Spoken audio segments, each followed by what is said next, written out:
주님께서 여러분과 함께 마테오가 전한 거룩한 복음입니다. 그때 예수님께서는 여러 가지 비유로 수석 사제들과 백성의 원로들에게 말씀하셨다. 하늘나라는 자기 아들의 혼인잔치를 베푼 어떤 임금에게 비길 수 있다. 그는 종들을 보내어 혼인잔치에 초대받은 이들을 불러오게 하였다. 그러나 그들은 오려고 하지 않았다. 그래서 다시 다른 종들을 보내며 이렇게 일렀다. 초대받은 이들에게 내가 잔치상을 이미 차렸소. 황소와 살진 짐승을 잡고 모든 준비를 마쳤으니 어서 혼인잔치에 오시오 하고 말하여라. 그러나 그들은 아랑곳하지 않고 어떤 자는 밭으로 가고 어떤 자는 장사하러 갔다. 그리고 나머지 사람들은 종들을 붙잡아 때리고 죽였다. 임금은 진노하였다.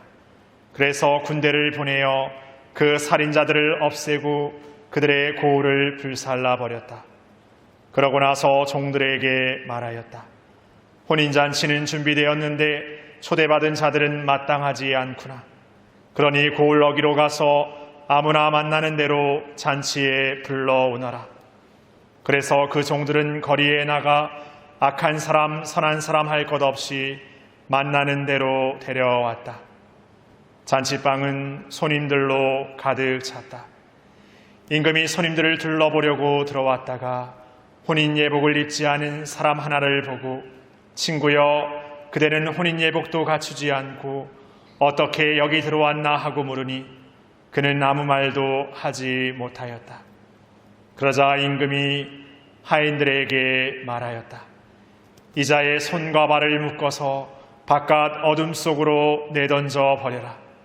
거기에서 울며 이를 갈 것이다. 사실 부르심을 받은 이들은 많지만 선택된 이들은 적다. 주님의 말씀입니다.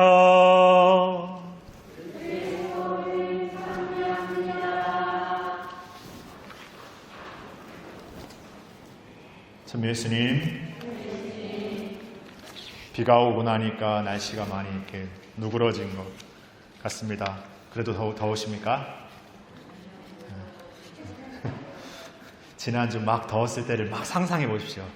아, 이거는 더운 게 아니고 생각할 수 있을 것 같습니다. 요즘에도 그렇고 얼마 전에도 또 얼마 지나지 않은 시점에도 그렇고 뉴스에 이런 뉴스가 있습니다. 지하철에서 전국 장애인 연대 이렇게 파업을 이렇게 아주 기습적으로 해가지고 지하철을 이렇게 점거하면서 지하철의 운행이 20분, 1시간, 몇 시간 이렇게 지연됐다라는 어떤 그런 기사들이 종종 이렇게 요즘에 나옵니다. 꼭 전장현에 관련된 내용뿐만이 아니라 어떤 상황 속에서 그런 일들이 이제 가끔씩 있습니다. 그러면 그 뉴스를 보고 있는 사람들의 입장에 따라서 이렇게 생각하기 나름입니다. 그 바쁜 시간대에 꼭 그 지하철을 점거해야 해서 그렇게 사람들 불편을 주면서 그렇게 시위를 해야 되냐라는 생각을 하실 수 있을 것 같고, 만약 내가 거기 출근하고 있다면 더 그 생각을 하겠죠. 그리고 또 한편으로는 장애인들이 얼마나 자신들의 목소리를 낸다라는 것이 힘들었으면 어떤 공무원을 찾아간다거나 어떤 책임자를 찾아가서 이야기하는 게 어렵다고 너무나 판단이 되니까 결국에는 이렇게 사람들을 이렇게 피해주면서까지 어쩔 수 없는 저런 선택을 할 수밖에 없는 그 안타까움이 있고, 더 나아가서는 만약 거기 있는 시위하고 있는 사람들 중에 내 가족이나 누군가가 있다면 더 그 마음은 더 그런 마음으로 이렇게 기울 것 같습니다. 지금 제가 말씀드리는 것은 뭐가 옳고 그름의 얘기를 하고자 하는 게 아니라 내가 어떤 상황을 볼 때 어떤 입장에서 상당히 부분적으로 바라본다는 얘기를 드리고 싶습니다. 그리고 부분적으로 바라보기 때문에 어떤 판단을 옳게 판단하였다고 해도 놓쳐지는 부분이 있는 것이죠. 우리가 이 신앙을 살면서도 하나님의 사랑을 누군가에게 전한다고 말하지만 어떤 때는 그 사랑이 온전한 어떤 하나님이 우리에게 보여주시는 그런 사랑의 의미보다 내가 생각하고 그리고 내가 판단하는 정도의 사랑을 전할 때가 훨씬 더 많습니다. 그리고 사랑이라는 것, 무언가를 이렇게 전해준다라는 것은 내가 있기 때문에 전해줄 수 있는 거고, 내가 여유가 넘치기 때문에 뭔가 줄 수 있는 거고, 그리고 내가 줬으면 사랑을 주었다라고 그냥 뭉뚱그려 다 이렇게 얘기하기도 합니다. 내가 무언가를 준 것만으로도 난 노력했어 라고 말할 수도 있는 것이죠. 물론 그 노력이 뭐 잘못되었다라고 말하는 것보다는 내가 있는 것, 내가 갖고 있는 것, 내가 남는 것, 그냥 내가 있어서 주는, 어떻게 보면은 뭐 수제 이연금을 낸다거나 아니면 어떤 누구 단체에 어떤 후원을 한다거나 뭔가 이렇게 줄 수 있습니다. 그러나 그것은 내가 물질적으로 어떤 내 손해를 감수하면서 주는 것이긴 하지만 우리의 삶에서 그렇게 나에게 굉장히 어떤 뭐 힘겨움을 준다거나 내가 뭔가 그것으로 인해서 어떤 곤욕을 겪거나 그런 정도까지는 아니죠. 근데 우리는 뭔가 그냥 내가 내 어떤 기본 치레적인 그런 것들을 하면서 나는 뭔가 남들을 많이 돕고 있고 사랑을 실천하고 있다고 이렇게 말할 때가 훨씬 더 많습니다. 근데 반대로 거꾸로 뭔가 다른 사람이 나에게 뭔가를 이렇게 준다고 할 때는 그냥 물건 아니면 어떤 그런 것만 일부적인 것만 줬다고 그 사람이 나에게 온전한 마음을 줬다고 생각하지는 않죠. 오히려 상대에게 기대하는 것은 이만큼이면서 내가 뭔가 주는 것에 있어서는 이만큼을 줬기 때문에 줬다라고 말하는 우리일 때가 훨씬 더 많은 것 같습니다. 오늘 임금이 자신 아들의 잔치를 베푸면서 많은 사람들을 초대했죠. 처음에는 초대받은 이들만 초대했습니다. 근데 초대받은 이들은 그 초대를 거부했습니다. 그리고 어떤 이들을 또 초대합니까? 그냥 길거리 나가서 착한 사람이든 선한 사람이든 악한 사람 다 초대합니다. 우리가 우리의 삶을 살면서 우리의 어떤 자격이, 우리의 어떤 무엇보다 하나님은 다 우리를 부르세요.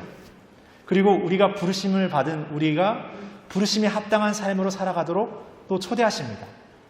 그 삶은 이 삶을 살면서 뭔가 어떤 의무 지우고 뭔가 짐을 지우는 어떤 삶이기 이전에 그 삶을 통해서 우리가 이 삶의 진정한 기쁨을 찾도록, 느끼도록, 만나도록 해주기 초대하는 것이죠. 그러기에 우리가 이렇게 초대를 받았고 이 삶을 살아가지만 오늘 혼인 예복을 마치 입지 않은 사람처럼 내가 그리는 정도의, 내가 여기 혼인잔치에 참여하면 되는 거지. 뭐 내가 뭔가 저 준비해야 되나? 그런 마음처럼 내가 하나님의 뜻을 살겠다고 다짐하면서도 내가 생각하고 계획한 정도의 것만 베풀고 실천하고 있다면 나는 어쩌면 늘 내가 생각하는 기준의 어떤 방식으로 하나님의 큰 어떤 이상적인 것들을 내가 살아나고 있음에도 불구하고 왜 나에게는 뭔가 기쁨이 없고 왜 나에게는 뭔가 보람이 없는 것이라고 이렇게 푸념하고 있는 것은 아닌지 한번 생각해 봤으면 좋겠다는 생각이 들었습니다. 그래서 우리가 배려라는 말을 쓸 때도 그 사람에게 자리를 내어주는 것일 수도 있고 줄을 앞서 세워줄 수 있는 것도 있지만 그 내어준만이 아니라 그 모든 것을 통해서 얻게 되는 그 모든 것을 통해서 이렇게 생기게 되는 불편함까지도 내가 받아들이겠다. 그 불편함까지도 내가 같이 지겠다는 마음까지 포함돼야 진짜 배려가 아닐까 싶습니다. 우리는 누군가를 사랑할 때 어느 정도 그냥 내가 생각하는 계획의 사랑을 하고 있다면 오늘은 거기에서 한 걸음 더 나아가서 내가 더 마음으로, 더 실천으로, 삶으로 더 서로 사랑하고 배려하는 그런 날이 되었으면 좋겠습니다. 잠시 묵상하시겠습니다.